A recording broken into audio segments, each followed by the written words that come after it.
चलो बच्चा स्टार्ट करते हैं एक और नया सम। ये सम में इंफॉर्मेशन क्या दे के रखा हुआ है, तो बच्चा ध्यान से आप देखोगे तो रूट में इंफॉर्मेशन है। एक बार हम प्रॉपर लिखते जाते हैं क्योंकि वर्ड में आगे पीछे आपको कंफ्यूजन ना हो। तो यहाँ पे सबसे पहले हमने लिखा √2x, तो ये कुछ इस तरह है, एग्जैक्ट लिखूं तो कुछ इस तरह, तो आपको कंफ्यूजन ना है। √2 और बाहर है x minus √3y is equal to 0।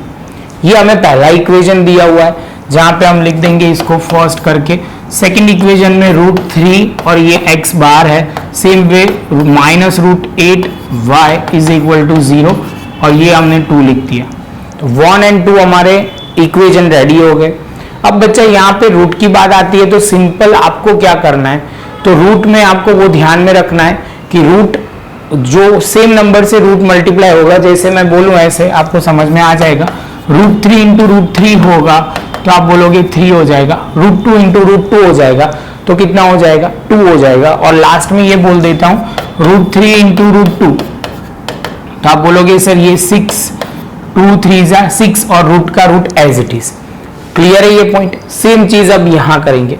तो बच्चा आप ध्यान से समझना यहाँ पे क्या है, तो आप बोलोगे सर यहाँ पे आप देखोगे तो ये इक्वेशन 1 को हमें अभी x या y के कोएफिशिएंट को इक्वल करना है और इक्वेशन को एलिमिनेट करना है। तो यहाँ पे आप बोलोगे सर शांति से देखोगे ये पॉइंट पे ये √2 है, ये √3 है, यहाँ पे √3 है और यहाँ पे √8 है। तो हम x के कोएफिशिएंट को इक्वल कर रहे हैं, तो यहाँ पे हम क्या करेंगे √3 को मल्टीप्लाई करेंगे और यहाँ पे √2 को मल्टीप्लाई करेंगे। क्लियर। तो अब बच्चा हम क्या करेंगे, तो यहाँ पे पॉइंट वो ध्यान में रखना है सिंपल तरीके से। तो यहाँ मल्टीप्लाई करना स्टार्ट करेंगे, तो लिखते हैं मल्टीप्लाई इक्वेशन कौन सा है 1 बाय किसके करना है, मल्टीप्लाई करना है इक्वेशन 1 को मल्टीप्लाई बाय √3। तो अब समझना 2 इंटू 3 तो आप बोलोगे सर √6 और x as it is. Same way minus की साइन √3 इंटू √3 तो हो जाएगा 3y इज इक्वल टू 0। ये बच्चा आपका फर्स्ट इक्वेशन जो था उसको मल्टीप्लाई कर दिया और इसको आप बोलोगे सर इसको हम दे देंगे इक्वेशन 3 नाम। सेम वे बच्चा आगे बढ़ेंगे तो अब देखेंगे same point multiply equation 2 by कितने से करना है √3। आप बोलोगे सर √3 नहीं √2 के साथ, तो यहां पे आप बोलोगे सर √2 इंटू √3 तो हो जाएगा 6x। सेम वे √2 और यहाँ पे है √8, समझना बच्चा। तो ये √2 है, यहाँ पे हम क्या करेंगे तो √2 है और यहाँ पे आप बोलोगे 8 है, 8 2 16। तो यहाँ पे क्या हो जाएगा बच्चा, रूट में 16 है तो 4 हो जाएगा। तो यहाँ ध्यान में रखना बच्चा, सीधा हम लिखेंगे 4y इज इक्वल टू 0।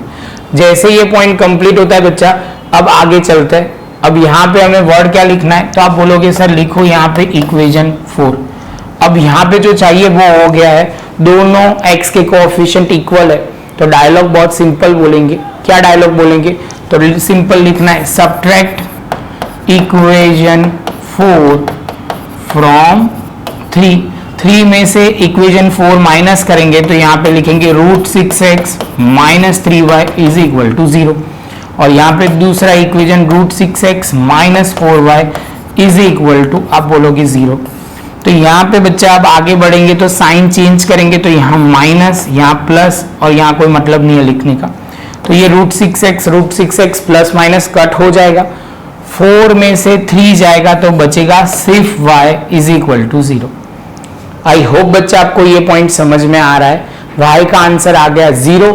जैसे y का आंसर आ गया तो आप बोल सकते हो कि सर हम वैल्यू पुट कर सकते हैं y is equal to put y is equal to 0 in equation कौन सा लिखना है, तो 1 ही लिख लेते हैं। पहले वाले इक्वेशन ऑलवेज छोटे होते हैं, 1 2 3 4 हमने मल्टीप्लाई किए तो ऑब्वियसली वो थोड़े बड़े हो जाएंगे, वो ध्यान में रखना है। तो बच्चा अब पहला इक्वेशन है हमारा √2x minus √3y is equal to 0। तो यहाँ पे हमने √2x एज इट इज √3 लिखा, y की जगह 0 लिखा इज इक्वल टू 0। तो √2x और ये 0 इज इक्वल टू 0। यहाँ पे हमने लिखा √2 इज इक्वल टू, ये दूसरी साइड भी 0 जाएगा तो 0 ही रहेगा। तो यहाँ पे x is equal to √2 upon 0 आप बोलोगे सर थोड़ा उल्टा लिख दिया, यहाँ पे आपको बोलना था 0/√2, क्योंकि ये मल्टीप्लाई में सामने की ओर जाएगा तो डिवीजन में, तो x भी क्या आ जाएगा 0। तो बच्चा ये पॉइंट तो सिंपल था, बस आपको ध्यान क्या रखना था, ध्यान वो रखना था कि छोटे पॉइंट जो है रूट के साथ मल्टीप्लाई वाला वो ध्यान रखना था। तो बच्चा ये प्रॉपर नोटबुक में लिख लो। मिलते हैं हम नेक्स्ट लेक्चर में नए एक सम के साथ। प्रॉपर लिखना बच्चा स्टेप बाय स्टेप, जिससे आपको कंसेप्ट क्लियर